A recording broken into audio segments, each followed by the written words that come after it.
Hello साथियों,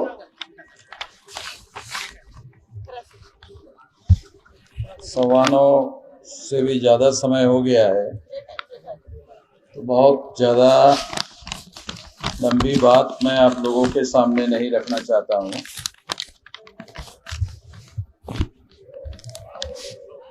ये कार्यक्रम इस बात को समझाने के लिए रखा गया था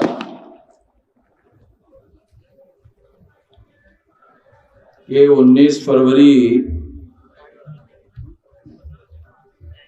ये एक षड्यंत्र है महाराष्ट्र के ब्राह्मणों का,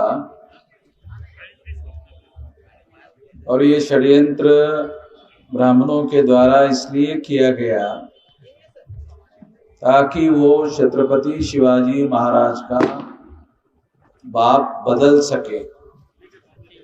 बाप बदलने के लिए 19 फरवरी को उन्होंने मान्यता देने का षड्यंत्र किया। अभी हम लोगों के पास इतने सारे सबूत हैं, उन सारे सबूतों के आधार पर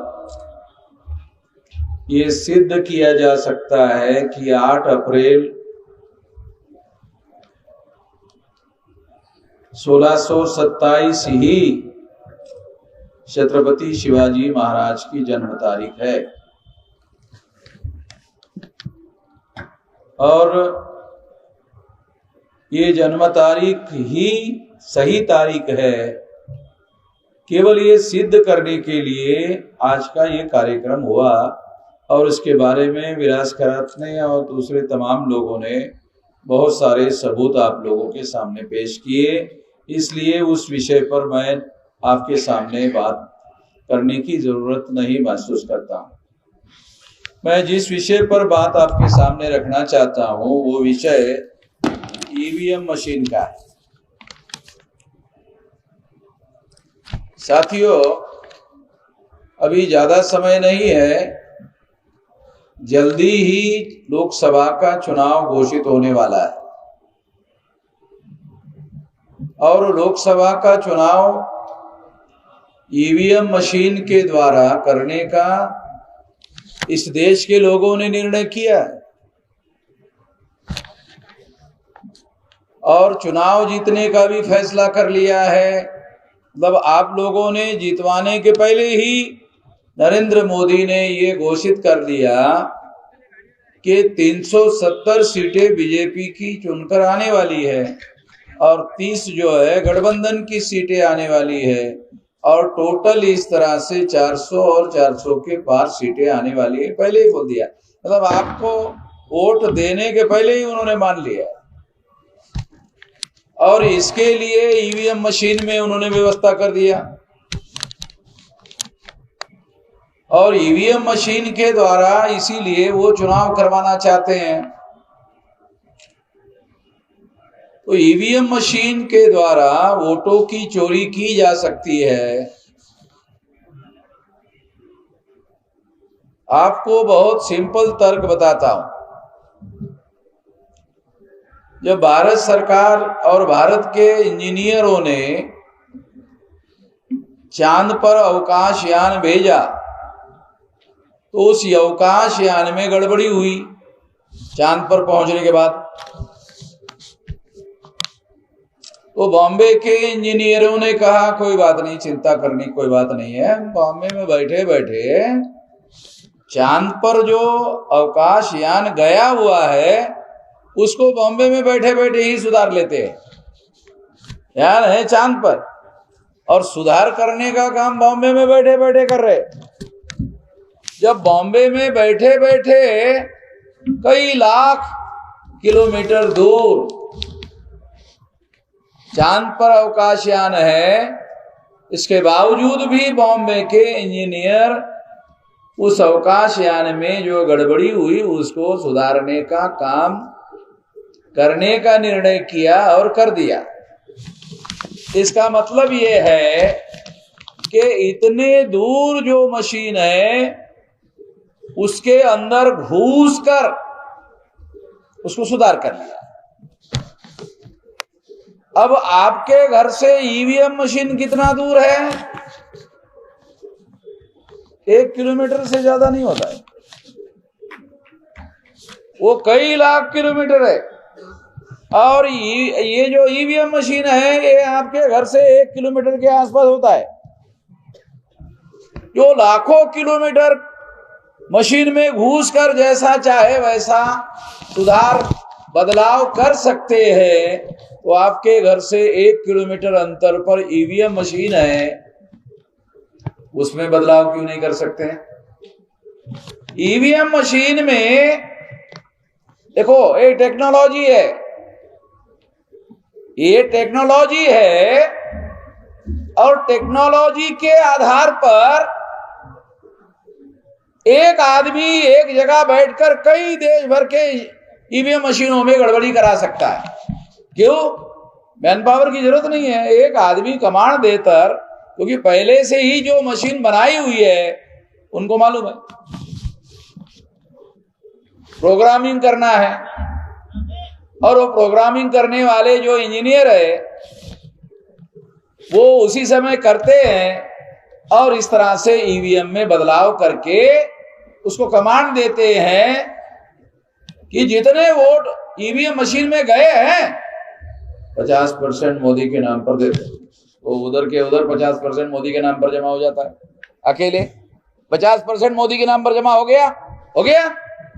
अब 50% में 10 पार्टियों को दे दो, चलो भाई जीत ही गया। तो फिर तो 50% वोट जो हुए वो 10 पार्टियों के नाम, 50% मोदी के नाम। वो ये जो नरेंद्र मोदी है, ये नरेंद्र मोदी नहीं है, फोकेंद्र मोदी है। हे आपल्या इकडच्या गावठी भाषेमध्ये लोक बोलतात ना, काय त्याला फोक्या मारतात येतो, तो दररोज टीव्हीवर फोक्या मारत राहतो। नरेंद्र मोदी जो है फोक्या मारत रहते। तो इस तरह से ये ईवीएम में गड़बड़ी करके चुनाव जीतने का काम कर रहे हैं। 84 में ईवीएम मशीन लाई गई।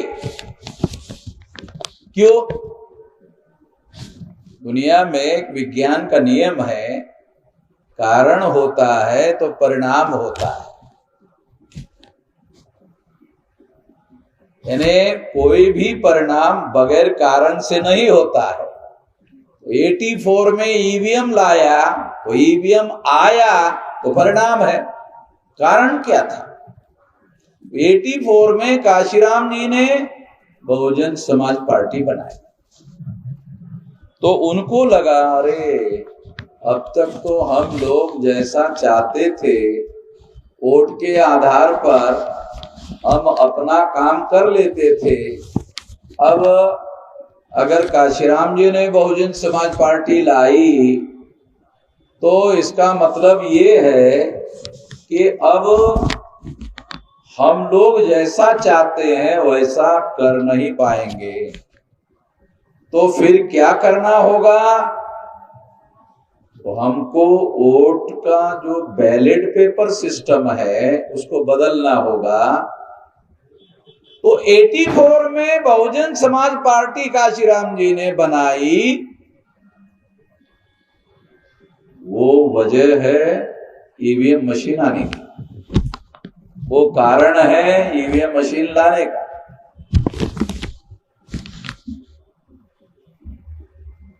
और उसका प्रयोग धीरे धीरे वो करते रहे, और धीरे धीरे करने के बाद 16 साल में उनको ये तजर्बा हुआ कि क्या ईवीएम मशीन में टेक्निकल व्यवस्था करके बड़े पैमाने पर 543 लोकसभा सीटों में चुनाव में बदलाव किया जा सकता है। 16 साल में उन्होंने अनुभव कर लिया। उसके हिसाब से ईवीएम मशीन बनाने का ऑर्डर दिया। अभी बेंगलोर में ईवीएम मशीन बन रही है, हैदराबाद में ईवीएम मशीन बन रही है। वहां 7 बोर्ड ऑफ डायरेक्टर के मेंबर है, जो वो कंपनी चला रहे हैं, वो 7 में 4 मेंबर बीजेपी के लोग हैं। इसका मतलब अब बहुमत जो है वो बीजेपी के लोगों का है। तो बीजेपी के लोग बहुमत से डिसाइड करके वो मशीन जैसा बनाने के लिए बोलेंगे वैसा वो मशीन बन जाएगी। और बनने के बाद 2024 के चुनाव में मोदी चुनाव जीत जाएगा। वो 4 लोगों ने मोदी को कहा। मोदी को क्यों कहा? मोदी ने 4 लोगों को पूछा होगा कितनी सीटों का व्यवस्था किया। कहा कि 400। पक्का नहीं, पक्का नहीं है, 370 और 30 ऐसा है। टोटल 400 नहीं है, 370 तुम, 30 जो तुम्हारे साथ लुंगे सुंगे लोग जो है उनको, तो ऐसा मिलाकर 400, 1, 2, 3 इधर उधर हो सकता है, तो इतना होगा। पक्का? हाँ पक्का। उधर से जानकारी लेकर नरेंद्र मोदी सभा में गए, कहा 400 पार। जो 4 लोग चुनाव जो मशीन बनाने वाली कंपनी में वो रखे, उन्होंने मोदी को कहा। फिर मोदी ने वही आंकड़ा माइक में आकर बोल दिया और इस तरह से कहा कि फिर बाद में मोदी को किसी ने पूछा पक्का है? हाँ पक्का है। खबर छाप दे? हाँ छाप। तो खबर आ गई, हम लोग जो है सुनने लगे कि अब तो ये 400 पार है। मैं आपको बताना चाहता हूं कि ये अब सारे देश के लोगों को मैंने दिल्ली में जंतर मंतर पर लाखों लोगों का मोर्चा लेकर गया। उसके बाद ईवीएम मशीन के घोटाले से चुनाव जीता जा रहा है, ये सारे देश के लोगों का इश्यू हो गया। आज नेशनल इश्यू ईवीएम हो गया है। बेरोजगारी नेशनल इश्यू नहीं है, नेशनल इश्यू ईवीएम है। लोगों ने पूछा अरे ऐसे कैसे? बेरोजगारी बड़ा इश्यू है, गरीबी बड़ा इश्यू है, महंगाई बड़ा इश्यू है। नहीं, ईवीएम है। कैसे? अरे तुमको जीतने देगा तो बेरोजगारी है, हरवा देगा तो बेरोजगारी गायब हो जाएगी कि नहीं? मान लो मोदी जीत गया तो बोलेगा अरे अगर बेरोजगारी होती तो मैं जीत जाता क्या है? मैं अगर जीता हूं इसका मतलब समझते हो बेरोजगारी नहीं है, खत्म हो जाएगी। बेरोजगारी जो है वो भी खत्म हो जाएगी। तो इस तरह का ये सारा तरीका उन लोगों के द्वारा डेवलप किया जा रहा है। इसको बदलना होगा। इसको बदलने के लिए क्या करना होगा? इसको बदलने के लिए हम लोगों के सामने ईवीएम फोड़ने के अलावा कोई विकल्प नहीं है। ईवीएम फोड़ना पड़ेगा। अब आप लोगों ने तालियां बजाई, इसका मतलब कम से कम ताली बजाने वाले तो फोड़ने वाले ही है। मगर मैं आपको कहना चाहता हूं कि मैं जब तक नहीं बोलूंगा तब तक नहीं फोड़ने का। तो आप बोलेंगे अरे मिजोरम साहब ने तो बोल दिया था। ये ध्यान रखने का, मैं जब तक बोलूंगा नहीं तब तक नहीं फोड़ने का, बोलूंगा तो ही फोड़ने का। तो हम लोग अब क्या करें? अब अगर नहीं फोड़ना है तो अब क्या करें? चुनाव तो हो सकता है अप्रैल में, मई में और जून तक हो जाएगा। तो अब क्या करें? तो अब फोड़ने वाली कमेटियां बनाओ। जो लोकतंत्र को बचाने का काम करेगी वो कमेटी बनाओ, जो देश को बचाने का काम करेगी वो कमेटी बनाओ, जो संविधान को बचाने का काम करेगी वो करो। जो लोग संविधान को बचाना चाहते हैं, क्योंकि मैं जहां भी जाता हूं संविधान खतरे में, संविधान खतरे में, संविधान खतरे में, मैं कहता हूं भाई वोट खतरे में है। वोट नहीं बचा पाओगे तो संविधान कहां बचेगा? वोट बचेगा तो बीजेपी बदल जाएगी, वोट नहीं बचेगा तो बीजेपी आ जाएगी। इसका मतलब पहले वोट को बचाना पड़ेगा। वोट को बचाओगे तो संविधान बचा सकते हो। तो वोट को बचाने के लिए क्या करना होगा, ये है सवाल। वोट को बचाने के लिए ईवीएम फोड़ना होगा, और ईवीएम फोड़ने के लिए 12 लाख से लेकर 15 लाख बूथ रहने वाले हैं ये लोकसभा चुनाव में। 12 से लेकर 15, तो हम मानकर चलते 15 लाख बूथ है, तो 15 लाख बूथ में 15 लाख कमेटियां बनानी होगी, और 15 लाख बूथ में 3 लोगों की कमेटी, बहुत ज्यादा नहीं, एक बूथ में 3 लोगों की कमेटी। अगर आप 3 लोगों की कमेटी बनाते हो तो आप बोलेंगे भाई एक ही आदमी, एक ही मशीन, 3 गाय के लिए। अरे एक मशीन फोड़ने के बाद चुनाव आयोग ने दूसरी मशीन लगा दिया तो दूसरी भी फोड़ना पड़ेगा, क्योंकि वो उनके पास, चुनाव आयोग के पास मेरा फोड़ने का मैसेज चला गया। दूसरे दिन मेरा जो फोड़ने का पेज था उसमें उन्होंने लेटर लगा दिया कि ईवीएम में कोई गड़बड़ी नहीं है। मैंने जो फोड़ने वाला पेज पर लिखा तो उसने, चुनाव आयोग ने मेरे पेज के नीचे कि ईवीएम में कोई गड़बड़ी नहीं है ऐसा लिखा। इससे मुझे पता चला कि मेरा फोड़ने का मैसेज चुनाव आयोग को मालूम हो गया। बस मैं यही चाहता था कि मालूम हो जाए, तो चुनाव आयोग को फोड़ने का मैसेज चला गया कि हम फोड़ने वाले हैं। अब 15 लाख का मैसेज भेजना है, 15 लाख लोगों की, 3-3 लोगों की कमेटी, 2 आदमी 1 महिला, तो 2 ही आदमी की जरूरत है। एक एडिशनल रखना पड़ता है, कभी आदमी बीमार पड़ जाता है, कुछ हो जाता है, तो इसलिए एक एडिशनल आदमी रखेंगे। 3 आदमी की कमेटी बनाओ, और ऐसा अगर मान लो 15 लाख बूथ पर आप मशीन फोड़ते हो, किसी के ऊपर भी एफआईआर नहीं होगा। 15 लाख लोग अगर मशीन फोड़ते हैं, किसी के ऊपर भी एफआईआर नहीं होगा। क्यों? देखो, फोड़ने की बात मैं कह रहा हूं, फोड़ने की बात मैं कह रहा हूं, तो मैं 31 जनवरी से कह रहा हूं, तो मेरे ऊपर अभी तक एफआईआर नहीं हुआ। मैंने पुलिस को कहा, अरे करो, मेरे को करो, एफआईआर करो, मेरे ऊपर एफआईआर करो, मैं कह रहा हूं करो। बोलते इससे तो आप हीरो बन जाएंगे।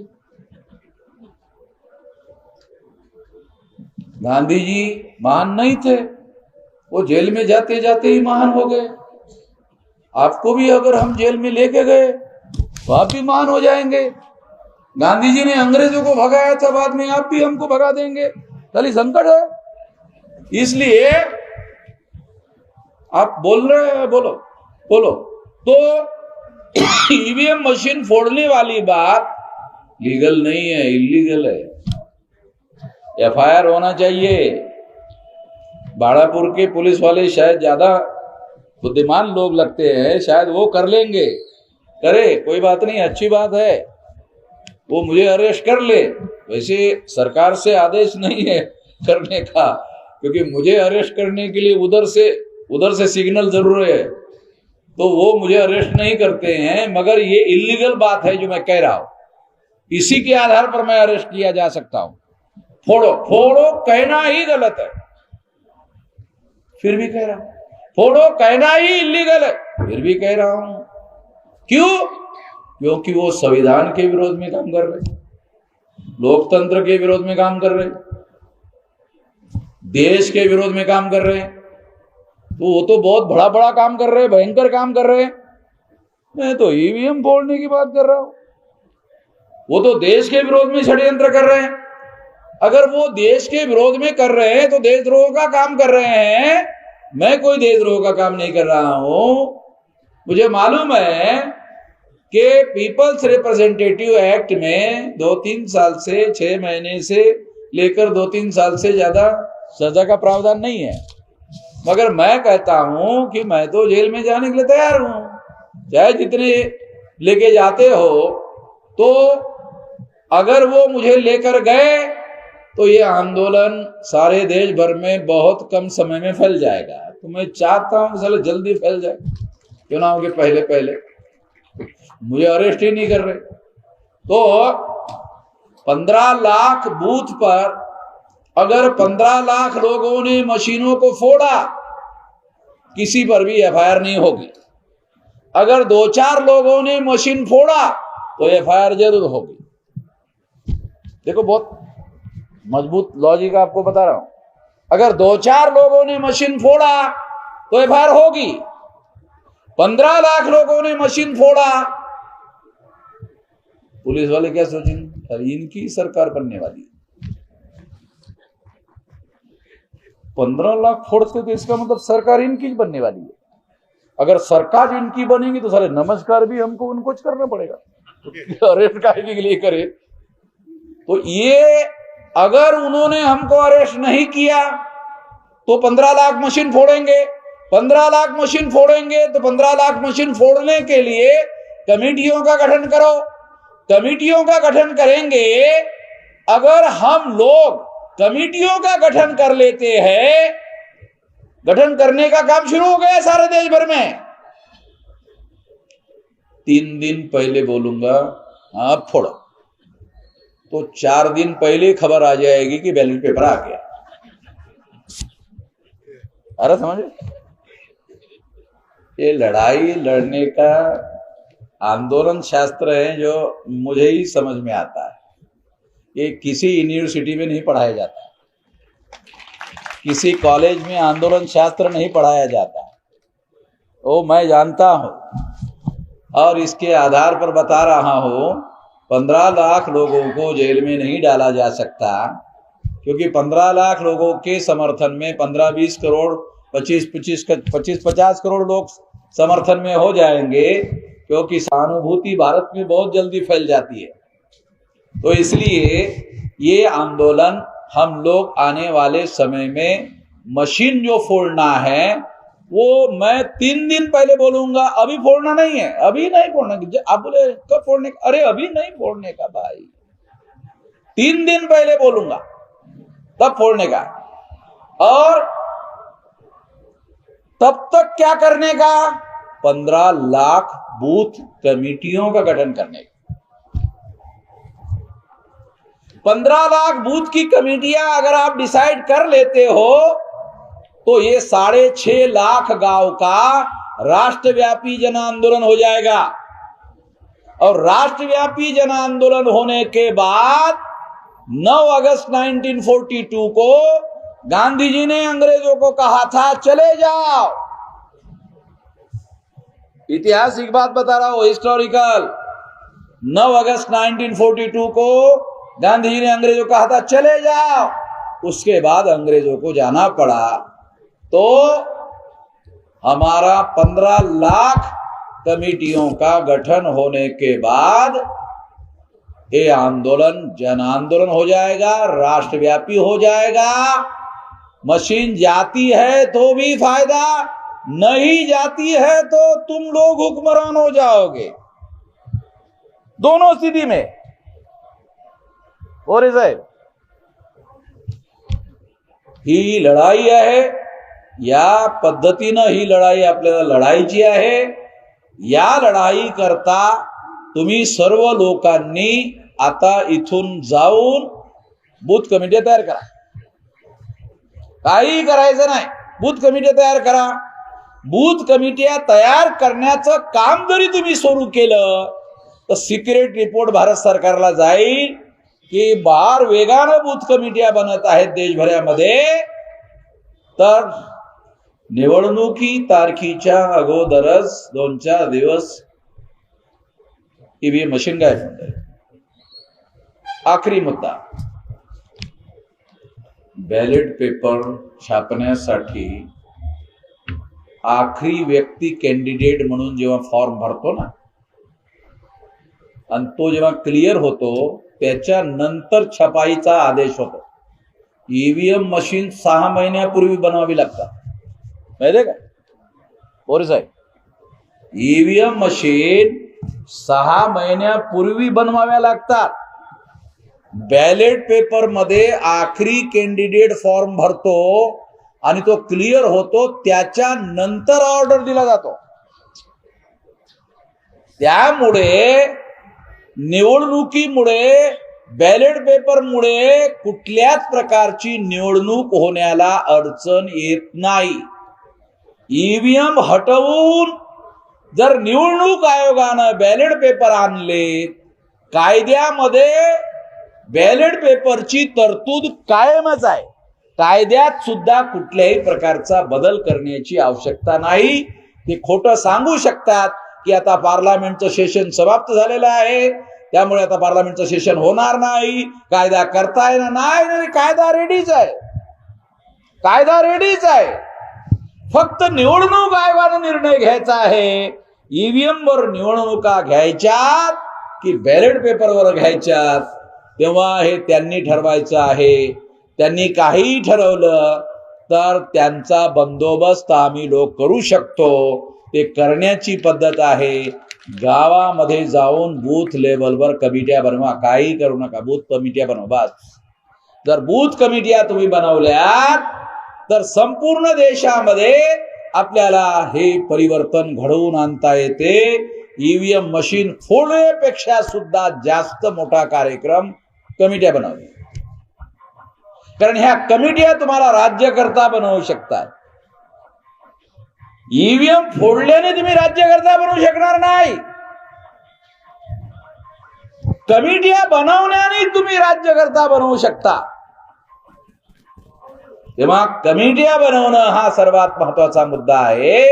हा मुद्दा जिवंत असेपर्यंतच कमिट्या बनणार, आणि हा मुद्दा निकालात निघाला मग तुम्ही आता काय कमिटीची जरूरत आहे, काय म्हणणार तुम्ही, आता काय कमिटीची जरूरत आहे. झाले. राज्यकर्ता बनण्यासाठी कमिट्या पाहिजेत. केवळ ईव्हीएम हटवून आम्ही शांत बसणार नाही, चूप बसणार नाही. या देशाचा राज्यकर्ता बनवणं या देशातील बहुजन समाजाला, बहुजन समाज म्हणजे कोण, एससी, एसटी, ओबीसी, मायनॉरिटी, या सर्व बहुजन समाजाला या देशामध्ये राज्यकर्ता बनवण्यासाठी ही लढाई आहे. या लढाईमध्ये आपण साथ सहयोग आणि समर्थन कराल अशी अपेक्षा ठेवून मी माझं म्हणणं या ठिकाणी समाप्त करतो. आपण माझं म्हणणं शांतपणे ऐकून घेतलात त्याबद्दल धन्यवाद.